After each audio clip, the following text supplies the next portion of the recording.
Okay, you guys know the drill. We're now waiting for, well, I'm waiting for all of you guys. Today's video again is quite similar to all the rest.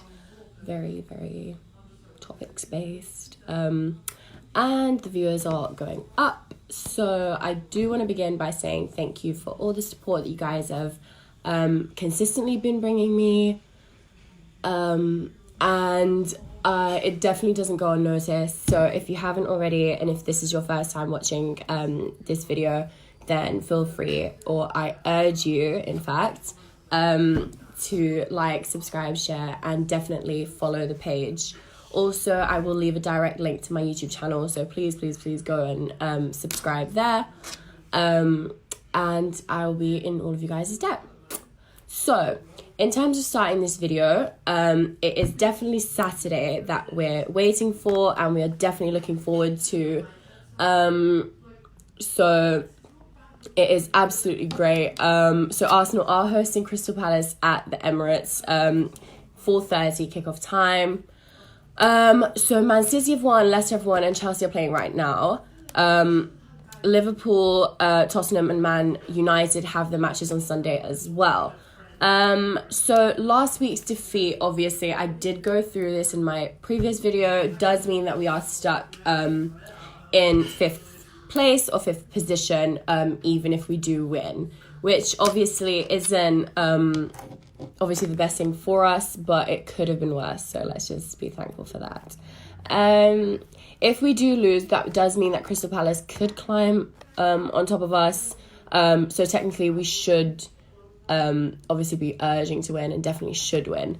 Our chances for the top four still look good, so we do have to keep the pace up with the top teams. I will take Crystal Palace the cleanest tomorrow. Let's hope.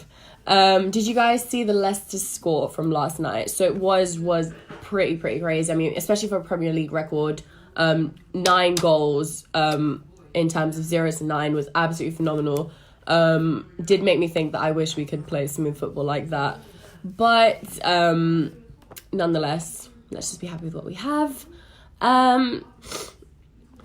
So in terms of the first topic I do want to talk about is the trending news about Ozil. So among most of my videos, he has been quite a common topic, and he has been brought up quite a lot. Previously, I didn't have any information to give you guys, but now new information has circled, so you are the first to hear about it. So, the word is that he might be moving to MLS in America in January. He's extremely unhappy from what I've heard, from what I've gathered. He is quite unhappy with the situation where he has been freezed by Emery. Obviously, I think all of us are pretty annoyed as well about that. I mean, you guys know how I feel about the guy. Definitely one of my favourite players. So I'm pretty bummed to hear that and get that kind of news.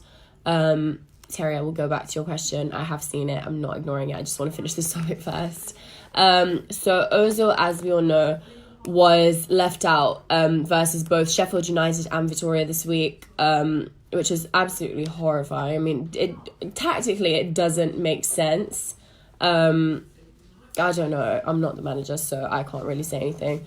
Obviously, it is hard to see him featuring versus Crystal Palace, but with the points gap between Arsenal and the teams around them so marginal, I really don't think they can afford to drop any more points versus Palace. So maybe Emery could just use Ozil's creativity, especially given the last 2 displays, which have been rather poor. You have a bit of white stuff in your nose. It's called highlighter, darling. It's makeup. Anyways. Anyway, in terms of the midfield dilemma that Emery has, I do want to hear you guys' thoughts on it. So feel free to just drop them down below.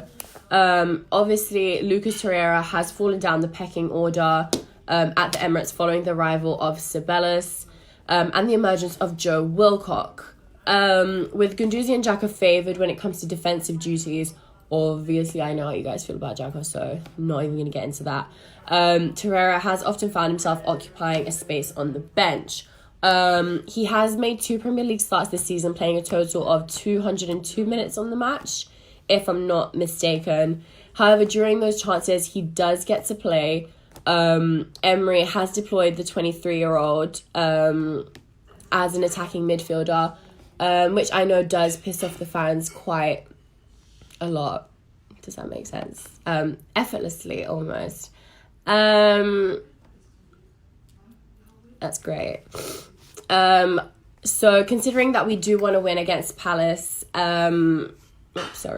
considering that we do want to win against Palace, what should the midfield trio be to start the match? Essentially, just leave your comments down below so I can just see what you guys are thinking. I'm scared to even mention it just because I know how you guys act. So Jacko, Guendouzi and Ceballos could be a good trio. But then we could go with Jacko, Guendouzi and Torreira. So feel free to let me know if I've got any of those choices correctly, and if not, just let me know. A little too much there for real live broadcast. That's horrifying. Literally don't. I'm not going to entertain that. Anyways, in terms of defense, which obviously previously in my other videos, I have spoken about the defense, and obviously most of you guys have said that the defense is pretty shit. Sorry, I'm reading all of you guys' comments. I'm trying to pick out all the ones that make sense to the topics that I'm talking to or that I'm relating to, just so I can see that. Okay, so you guys are all talking about Emery right now. Again, such a universal topic in all of my videos. I've previously said that we should have belief in him as the coach and as the manager, but realistically he is letting us down quite a lot recently. I think if we still just maintain that maintain that belief in him, I think everything's going to turn out quite okay and everything's going to be fine. So now back to defense. Tomorrow we are going to lose. No, we're not. That's horrible mentality to have. Just ruining my entire video here. In terms of defense, do you think that Emery is going to stick with Kolasinac, Luiz, Socrates and Chambers? Or will he stick to one of the other guys, Holding or Tierney or even Bellerin?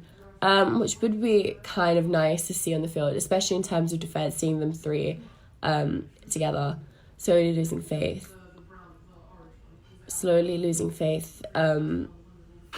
Thinks we're talking about Emery, but we just want a name. Anyways, so none of you guys have answered my questions, which is great. You guys want me to answer your questions, but you won't answer mine. Amazing. Hopefully Tierney starts. Thank you, Terry. There we go. We have one. Yeah, that's great. What? Emery out and Jacko dropped. He's going to lose the players.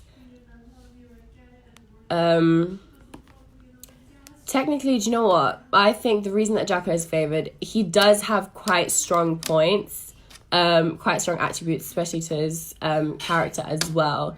And I do think he can offer quite a lot to the team. Obviously, hasn't really shown that in the past few games, but there's always room for improvement, and I think it's going to be okay.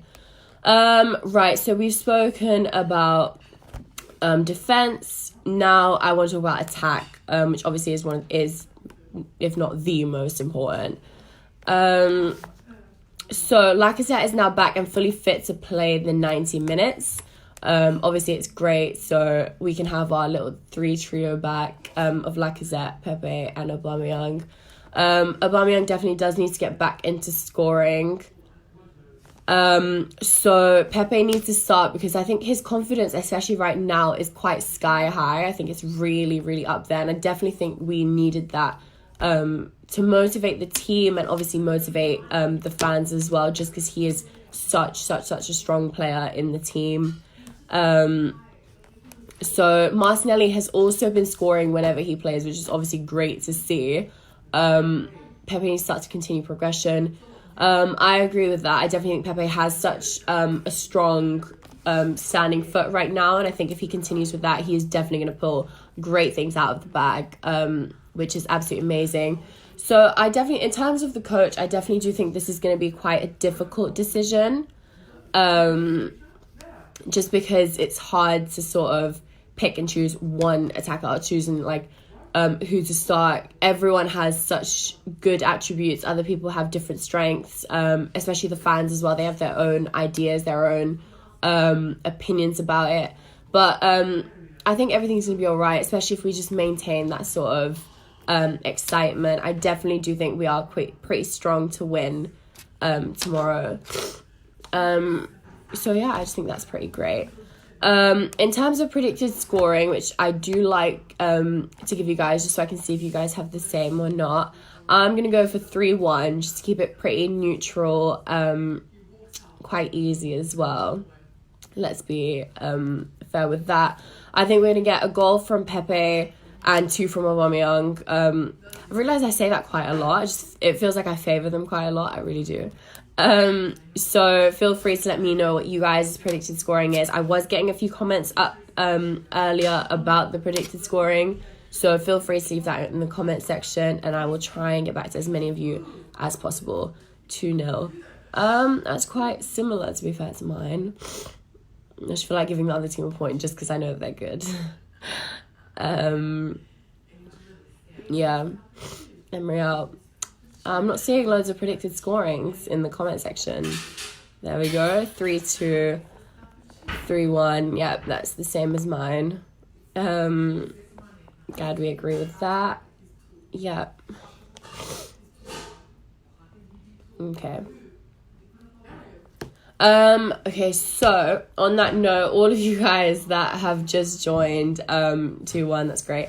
All of you guys that have just joined, thank you for watching. Thanks for your continuous support. If you haven't already, follow this Facebook page. If I haven't already, I will post the link directly to my YouTube channel, which you guys should definitely subscribe to. It would mean the absolute world to me. And I will definitely catch up with you guys tomorrow, and as much as I possibly can. Thank you guys all for watching, and have a really, really great night.